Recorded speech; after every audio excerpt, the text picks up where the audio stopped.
오늘은 5번째 건강한 누림이라는 주제로 여러분과 함께 말씀을 전하게 되었습니다.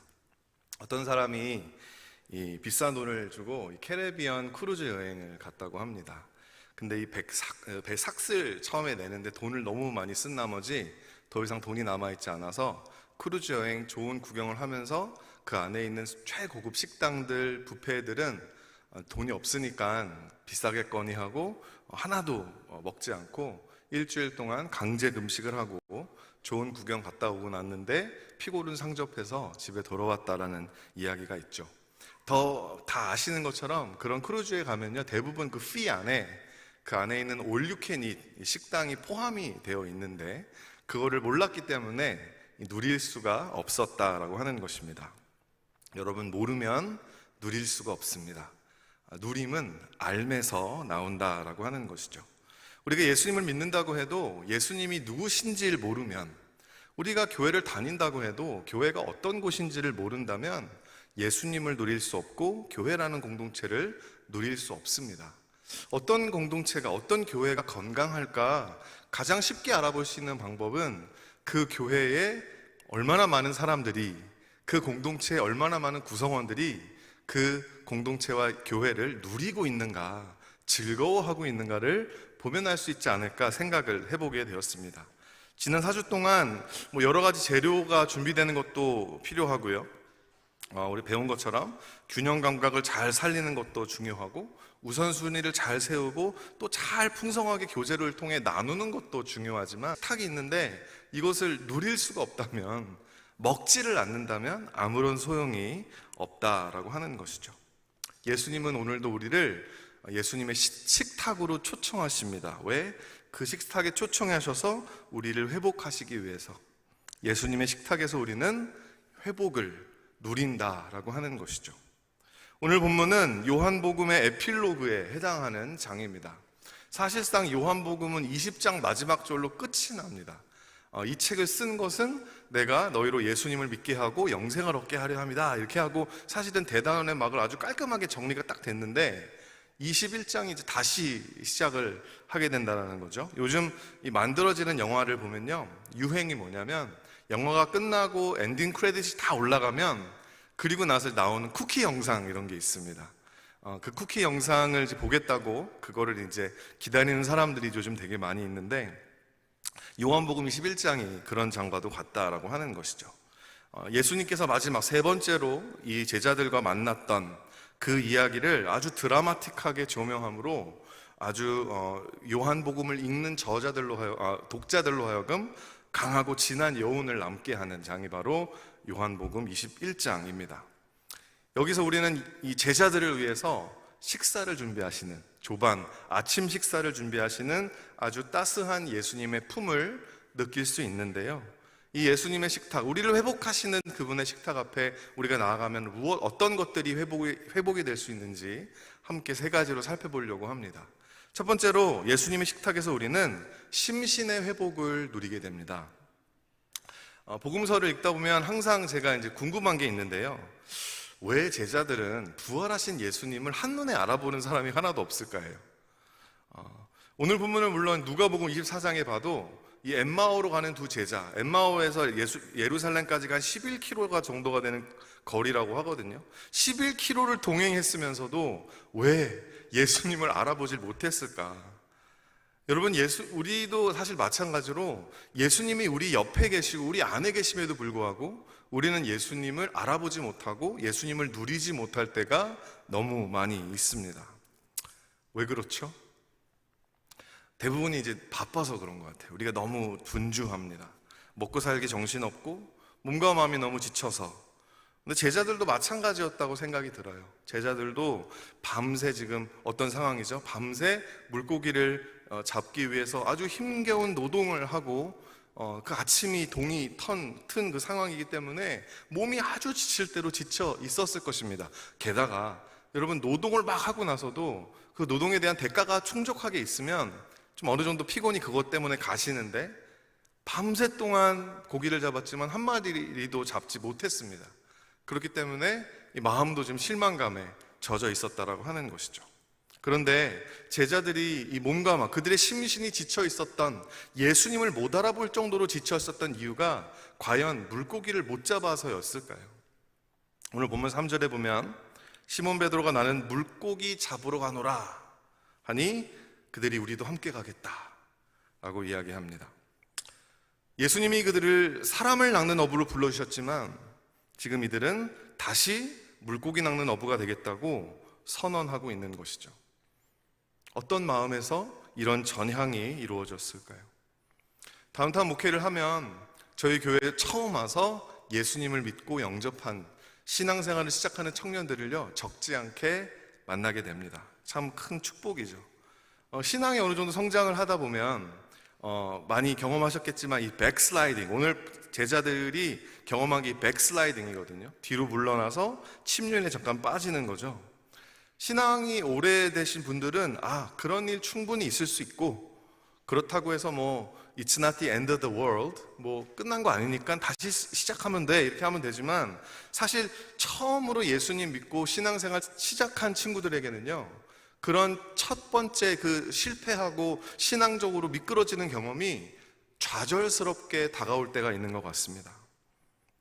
자기 자신에 대한 큰 실망감, 봐봐, 예수님이 날 사랑하실 리가 없잖아. 난 이런 실패자인데, 난 이렇게 예수님의 사랑을 저버린 배신자인데 어떻게 예수님이 나를 사랑해 주겠어? 이렇게 이 좌절감에 빠져 있다 보면요, 이 청년들이 때로는 교회를 떠나기도 하고 또 안 돌아오기도 합니다. 그럼 어떻게 되냐면 목자나 목사나 누군가가 가서 데리고 와야 돼요. 오늘 본문에 예수님이 하신 일이 바로 그것이었습니다. 예수님이 먼저 찾아가서 이 심신이 지칠 대로 지쳐서 예수님조차 알아보지 못했던 제자들을 다시 주님의 품으로 데리고 오신 것이죠.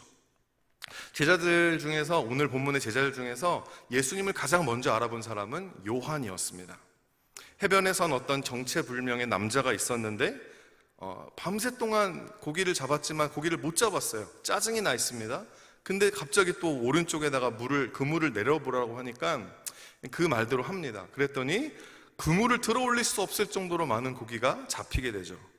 그때 요한의 머릿속에 3년 반 전에 있었던 한 사건이 기억났을 것입니다. 누가복음 5장의 이야기였겠죠. 그때 바로 저 정체불명의 남자가 예수님이라는 사실을 요한은 깨닫게 되었습니다. 그렇게 예수님을 알아보게 된 요한이 주님이시다 이야기하니까 그때야 제자들이 하나둘씩 예수님을 알아보기 시작하고, 다들 이제 노를 저어서 배를 댔겠죠. 근데 베드로는 이제 성격이 급하니까 겉옷을 입은 채로 물에 뛰어서 헤엄을 쳐가지고 예수님 앞에 다 나옵니다. 그렇게 예수님 앞에 다 나왔지만 그 누구도 예수님에게 예수님 부활하셨군요, 예수님 또 찾아와 주셨군요, 이렇게 인사를 하는 사람이 없었어요. 그 이유가 무엇이었을까요? 면목이 없으니까. 우리를 사람 낚는 어부로 불러주셨는데 다시 물고기를 잡는 어부로 돌아간 우리의 모습을 예수님이 어떻게 생각하실까 너무 걱정스러우니까 예수님께 인사조차 하지 못합니다. 하지만 예수님은 그들을 어떻게 맞아주셨습니까? 따뜻하게 맞아주셨습니다. 오늘 본문의 12절 말씀 우리 함께 읽어봤으면 좋겠는데요. 12절 말씀 시작. 예수께서 이르시되 조반을 먹으라 하시니 제자들이 주님인 줄 아는 고로 당신이 누구냐 감히 묻는 자가 없더라. 팬데믹 기간 동안 예배가 무너졌다고 말씀하신 분들이 많이 있습니다. 사실은 슬픈 거죠. 믿음의 실체가 드러난 겁니다. 평생을 교회를 다녔지만 지금까지 진짜 믿음으로 예수님을 누림으로 다녔다기보단 사람을 만나기 위해 다녔거나 종교적인 습관으로 다녔던 것이 이 팬데믹이라는 하나님이 허락하신 엄청난 시험을 통해 드러나게 된 것입니다. 근데 제가 목회를 해보니까요, 그게 아닌 경우도 있더라고요. 어떤 경우는 정말 심신이 너무 지쳐서 예배에 나오고 싶지만 못 나오는 경우가 있다는 것을 보게 되었습니다. 밤새 우는 갓난아기와 씨름하느라 몸과 마음이 너무나 지친 젊은 부부들, 팬데믹이 시작되고 이제는 집에서 일할 수 있는 환경으로 바뀌게 되었는데 그게 좋은 게 아니더라고요. 퇴근 시간이 없습니다.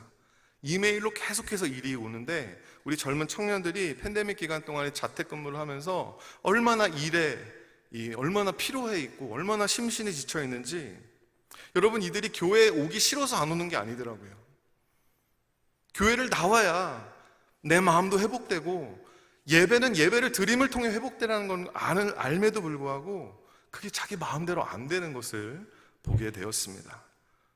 예수님에게 나갈 면목이 없는 거죠. 사랑하는 성도 여러분, 예배는 우리의 힘으로 회복할 수 있는 게 아닙니다. 신앙의 회복이란 우리의 노력으로 차리지 않은 밥상에 뻔뻔하게 그냥 앉아서 먹는 거예요. 아무것도 난 하지 않았는데. 우리의 무너진 심신을 회복하기 위해서 우리가 할 수 있는 것은 와서 조반을 먹으라 라고 말씀하시는 그 예수님의 친절하신 음성에 겸손하지만 담대하게 응답하는 것 밖에는 없습니다. 너무 죄송하죠. 면목 없죠. 하지만 우리는 그 은혜가 없이는 살 수 없습니다.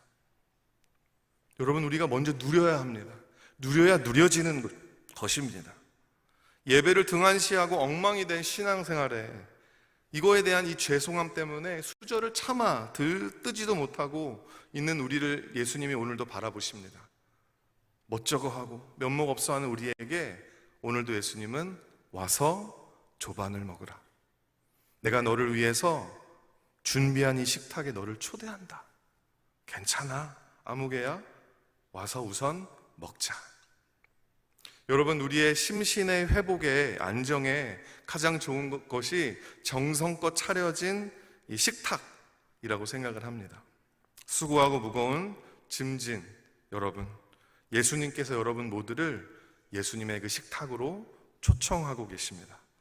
그곳에서 여러분 자녀됨을 마음껏 누리시면서 심신을 회복하고 예배를 회복하는 그 회복을 누리는 큰빛 성도 여러분 되시기를 우리 예수님의 이름으로 간절히 축원드립니다.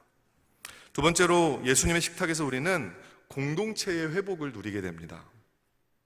예수님의 메뉴는 떡과 물고기였어요.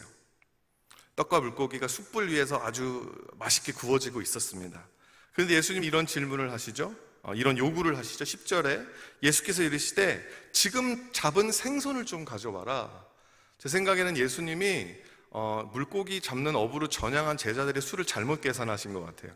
그래서 생선을 조금밖에 준비를 못해서 생선이 좀 더 필요하셨는지 생선을 좀 가져와라고 요구하십니다.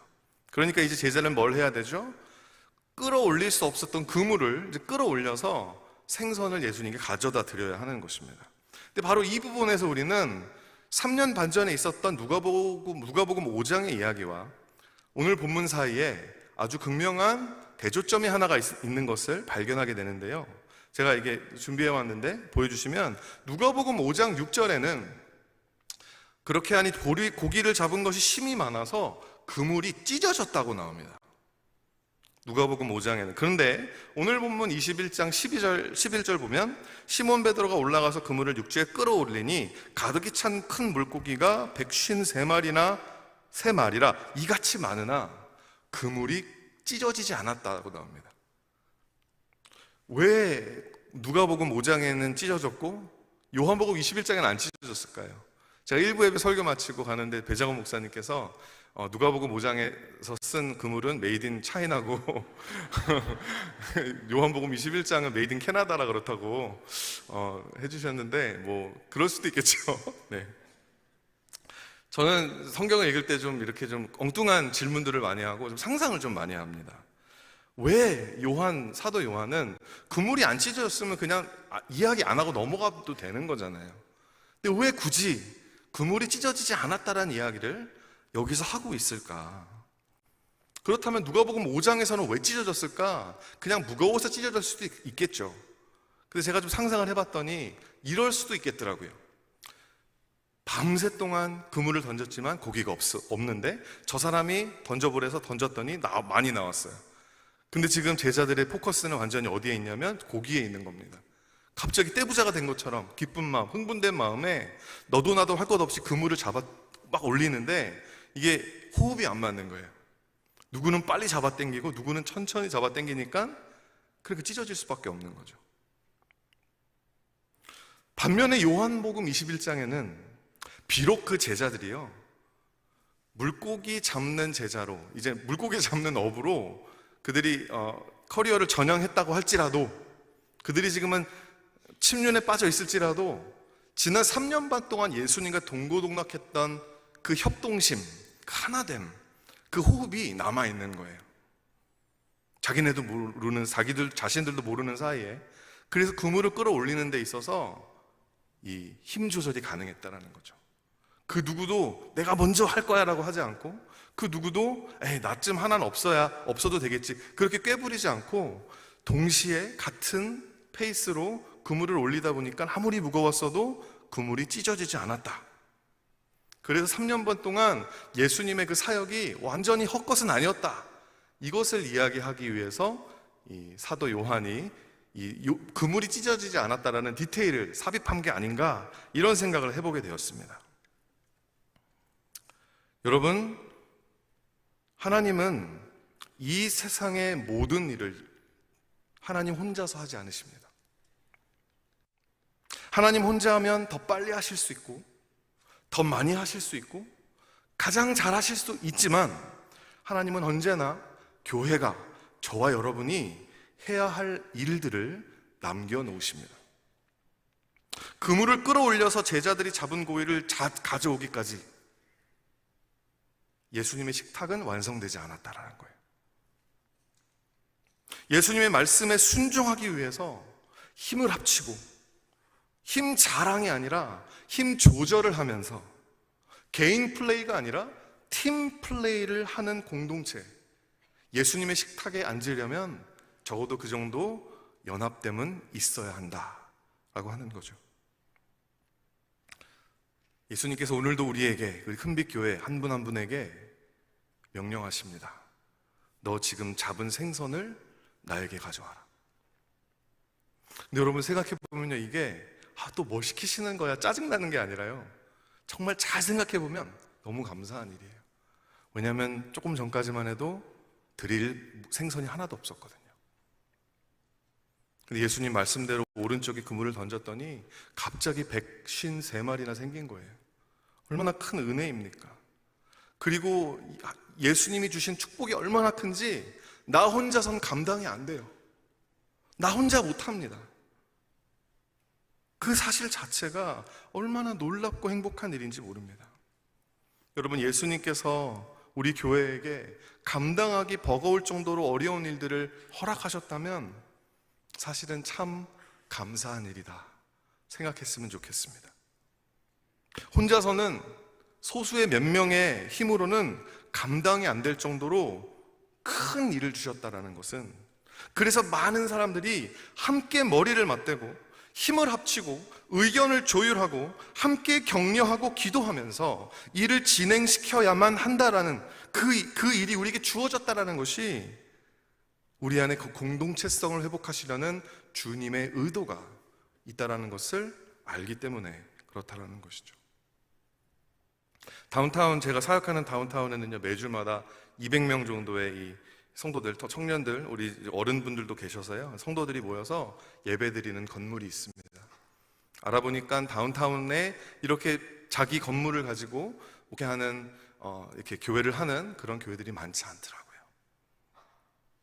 얼마나 여러분 큰 은혜고 얼마나 다행인지 모릅니다. 지난번에 우리 한 달 전에 말씀 전해졌던 뉴욕 맨하탄에서 사역하시는 류인현 목사님이 저에게 오셔서 부러워하시더라고요. 15년 동안 맨하탄에서 사역했지만 성도들은 거의 1000명을 육박하는 성도들이 있지만 아직도 건물이 없다 하시면서 저희 건물 보시면서 되게 좋아하셨던 생각이 납니다. 근데 여러분, 너무나 감사한 하나님의 축복이지만 동시에 이 건물이 오래되다 보니까 이걸 메인테넌스 하는 게 쉽지가 않아요. 너무 어렵습니다. 얼마 전에 우리 다운타운 사역이 시작되고 나서 처음으로 우리 EM에서 KM에서 리더들이 모여서 저희가 이제 빌딩 메인테넌스 커미티라는 것을 결성하고 이제 일을 시작했는데요. 우리 담당하시는 장로님들, 우리 EM과 KM의 장로님들 계신데 그분 두 분을 빼면 대부분이 건물 이렇게 메인테넌스하고 정비하고 이런 거에 문외한들, 청년들이에요. 아무것도 몰라요.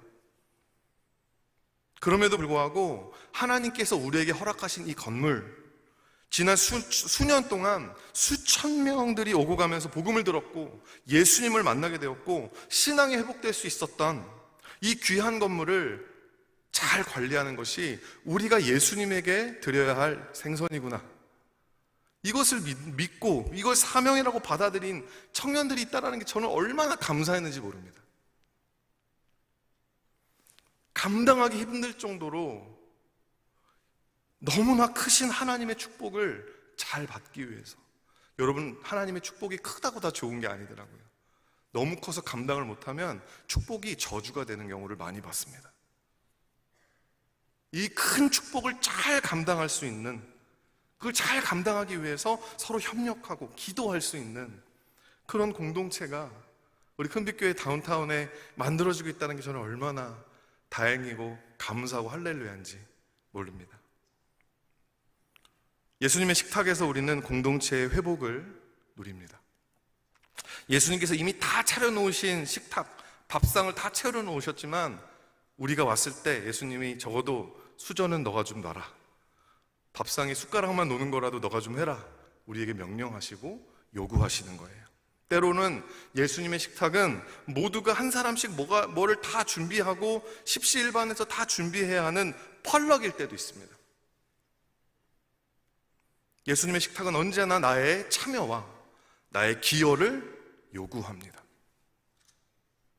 하나된 공동체가 필요합니다. 그 식탁에서 먹기 위해서. 명령하신 그 일을 하면서 몸된 교회는 우리가 그 몸의 지체인 것을 깨닫게 되는 것이죠. 모든 구성원이 내 몫을 하지 않으면 이 공동체의 하나됨, 이 공동체를 누리는 것은 불가능하다는 것을 배우게 되는 것이죠. 목자님들, 목녀님들, 목장 모임 하실 때 음식 준비 다 하지 마세요. 예수님의 방법대로 하십시오.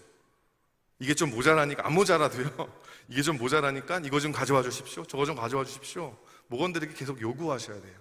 그게 예수님의 방법입니다. 그렇게 모두가 함께 정성스럽게 준비한 예수님의 식탁에서 심신의 회복이 일어나고 공동체 회복이 일어날 줄 믿으시길 바랍니다. 마지막 세 번째로 예수님의 식탁에서 우리는 사랑의 회복을 누립니다. 사랑의 회복. 아침 식사가 다 끝난 후에 예수님이 베드로를 앉혀놓고 대화를 시작하십니다. 내가 나를 사랑하느냐? 많이 설교 들어보셨죠? 저는 이걸 읽을 때마다 예수님의 질문의 그 요지가 이건 것 같아요. 베드로야, 나는 널 그래도 사랑하는데. 네가 날 3번 부인했지만 나는 널 그래도 사랑하는데 너도 나 사랑하니? 너 나 사랑하니? 질문이었죠. 사실은 그 안에 사랑 고백이 담긴 질문이었던 거예요. 이렇게 물어보십니다. 15절 말씀에 그들이 조밥 먹은 후에 예수께서 시몬 베드로에게 이르시되 요한의 아들 시몬아, 내가 이 사람들보다 나를 더 사랑하느냐? 여기서 사랑하느냐가요, 이 헬라어로 보면 아가파오 무슨 뜻인지 아시죠? 하나님의 무조건적인 사랑. 내가 너를 무조건적으로 사랑하는 것처럼 너도 나를 무조건적으로 사랑하느냐? 너도 나를 무조건적으로 헌신하고 예배하고 무조건적으로 나에게 순종할 마음이 너에게 있느냐? 라고 예수님은 베드로에게 그리고 우리에게 물어보십니다. 하지만 베드로의 대답은 주님, 그러하나이다. 내가 주님을 사랑하는 줄을 주께서 아시나? 이렇게 사랑한다고 고백하지만 이게 단어가 달라요. 아가파오가 아닌 필레오가 나옵니다. 필레오는 인간적인 사랑입니다. 형제나 친구 간의 우정을 표현하는 단어로 조건적인 사랑입니다. 상황이 받쳐줘야 가능한 사랑이라는 거예요. 예수님은 항상 우리에게 아가파오를 요구하십니다. 하지만 때로는이 아니죠. 우리는 언제나 우리의 사랑은 너무나 부족합니다. 16절에도 똑같은 대화가 이어지고요. 17절에 위대한 반전이 일어난다고 저는 생각하는데 17절을 읽어드리면 세 번째 이르시되 요한의 아들 시몬아, 내가 나를 사랑하느냐? 필레오 하느냐? 예수님께서요, 베드로에게 이제는 아가파오라고 안 물어보시고 필레오라고 물어보십니다. 네가 나를 필레오 하느냐? 여러분, 저는 이게 사랑의 미스테리 같아요. 나는 아가파오 하는데 상대방은 나에게 내가 원하는 수준의 사랑을 리턴해주지 못할 때 진짜 사랑은 그걸 받아들인다라는 것입니다. 우리가 예수님이 정말 나를 사랑하시는구나 정말 알 수 있는 것은요, 우리가 예수님에게 드리는 사랑이 조건적이고 형편없을 때도 예수님은 그 사랑을 있는 그대로 받아주신다는 거죠. 더 많이 사랑하시기 때문에 손해보신다는 거죠. 손해보시면서도 즐거워하신다는 것입니다. 어떻게 내가 너를 사랑하는 것처럼 내가 나를 사랑할 수 있겠니? 그래, 너의 사랑 있는 모습 그대로 내가 받아주마. 그리고 그 베드로의 사랑 고백은 그의 사명의 회복으로 이어지죠. 너가 나를 사랑하기 때문에 내 양을 먹여라, 내 양을 쳐라, 내 양을 먹여라. 이제 물고기 낚는 어부에서 다시 사람 낚는 어부로, 초대교회의 사도, 목사로 베드로를 다시 예수님이 아주 젠틀하게 불러주신 것입니다. 저는 대학교 4학년 때 선교지에서 목회자로 부르심을 받았습니다. 사역지를 이동하는 버스 안에서 저 혼자 개인 예배를 드리는데 그때 막 제 마음에 이렇게 성령님이 확 임하셔가지고 정말 예수님께 사랑 고백을 하게 되는 거예요. 예수님 사랑합니다. 예수님 없이 못 살겠습니다. 예수님만 있으면 아무것도 없어도 됩니다. 그 고백을 딱 하고 나니까 하나님께서 제 마음의 음성 가운데 나의 양을 쳐라, 나의 양을 먹여라, 내 어린 양을 먹이라, 이런 말씀을 주시더라고요. 그리고 그 부르심대로 지금까지 오게 되었고, 그 부르심이 사실 쉽지는 않죠. 어렵죠. 하지만 그 부르심대로 사니까 누림이 있더라고요. 행복함이 있더라고요. 만족이 있더라고요. 여러분 모두가 마찬가지실 겁니다. 예수 그리스도를 사랑하면 그 사랑이 우리를 사명으로 데리고 갑니다. 근데 시간이 지나면요, 사랑은 식고 사명만 남게 되는 경우가 있어요. 제가 말을 만들어 봤는데, 사랑 없이 사명을 감당하다 보면 결국 사망하게 된다는 거예요. 따라해 보실까요? 사랑 없이 사명을 감당하다 보면 결국 사망한다. 18절에 보면 예수님께서 베드로의 훗날에 대해서 예언하시죠. 내가 진실로 진실로 내게 이르노니 내가 젊어서는 스스로 띠띠고 원하는 곳으로 다녔거니와 늙어서는 내 팔을 벌리리니 남이 내게 띠띠우고 원하지 않는 곳으로 데려가리라. 이렇게 어떻게, 억울해서 어떻게 이렇게 삽니까? 내가 원하지 않은 곳으로 내가 막 끌려다니는 거예요. 이 사람 저 사람의 요구에 막 끌려다니면서 살아야 되는 거예요. 사랑이 없이는 불가능합니다. 사랑이 없이는 우리는 꽹가리가 돼요. 왜? 안에가 텅 비어 있거든요. 차오른 게 안에는 겉모습만 있는, 그러니까 계속 소리만 나죠. 원망의 소리만 나고 불평의 소리만 나고. 사랑 없이 사명을 감당하려고 하면 사망합니다. 죽습니다. 힘들어 죽습니다. 억울해 죽습니다. 아까워서 죽습니다. 오늘 교회뿐만이 아니라 세상에서도 유행하는 단어가 burnout이라는 단어예요. burnout 됐습니다. 다 타버렸습니다. 사랑 없이 감당한 사명의 결과죠. burnout. 성령 없이 감당한 사역의 말로입니다. burnout. 여러분, 오늘날 미주에 있는 목회자들 중에 70%가 은퇴하지 않고 중도에 목회 자체를 포기해버린다라는 연구 결과가 있더라고요. 전 두렵습니다. 저도 그 중에 하나가 될까봐. 도저히 이건 못하겠다. 근데 이 현상에 대해서 미국 감리교회 아주 유명한 목사님이신 윌리엄 윌리먼이 쓰신 책이 있는데, 그 책에서 제가 갖고 온 내용을 제가 번역한 걸만 읽어드릴게요. 영어는 읽어드릴 필요가 없을 것 같고, 어떻게 나오냐면 번아웃은 자기 과시적인 은유다. 그래서 이렇게 이야기하는 거예요. 번아웃 됐다라고 이야기하는 사람들이 사람들의 필요와 요구에 내가 너무 성실하게 반응한 탓에 나는 번아웃이 될 수밖에 없었던 거야. 내 넘치는 기독교적 헌신이 나를 죽이고 있는 셈이지. 그러면서 목사님 이렇게 말씀하십니다. 난 목회자들이 사역을 그만두는 현상을 번아웃이 아닌 블랙아웃으로 표현하고 싶다. 사명을 감당할 힘이 없다기보단 비전이 없는 것이다. 목회의 의미와 당위성을 상실한 것이다. 저는 이 구절 읽으면서 목회자들 뿐만이 아니라 모든 그리스도인들에게 적용된다고 생각을 하게 되었습니다. 여러분 가운데 스스로 난 번아웃 되었어 라고 생각하시는 분들이 혹시 계신가요? 사랑 없이, 예수님을 사랑함이 없이, 내 형제 자매들을 사랑함이 없이 사명을 감당하면 그렇게 된다라는 것입니다.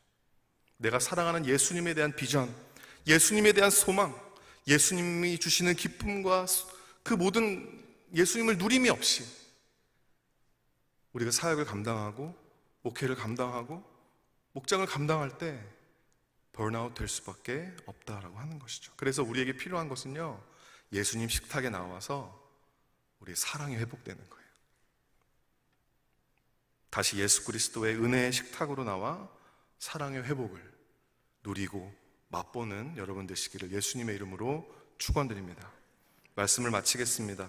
예수님의 식사를 준비하기 위해 분주했던 마르다보다 예수님의 발치에 앉아서 예수님의 말씀을, 예수님 그 자체를 누리기 원했던 마리아에 대해서 예수님은 마르다보다 이 마리아가 더 좋은 것을 택했으니 그것을 빼앗기지 못할 것이다 라고 말씀하십니다.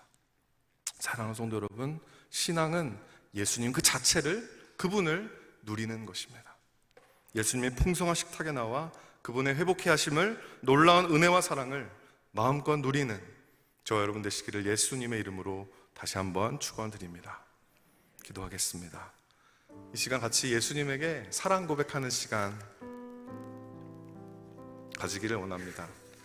예수님께서 우리에게 물어보십니다. 아무개야, 내가 나를 사랑하느냐? 예수님 아세요. 우리가 예수님을 아가파오 해야 되겠지만 우리가 그렇게 못한다라는 것, 시도해봤지만 많이 실패했다라는 것, 그래서 면목 없다라는 것 주님이 너무 잘 아십니다. 하지만 지금 이 시간 그 고백을 주님은 다시 한번 듣기 원하십니다. 내가 나를 사랑하느냐? 그 사랑의 고백의 회복과 함께 우리의 심신을, 우리의 공동체를, 우리 안에 있는 사랑을 주님은 회복하기 원하십니다. 우리 그분 앞에 나와서 사랑 고백하며 기도하는 시간 가졌으면 좋겠습니다.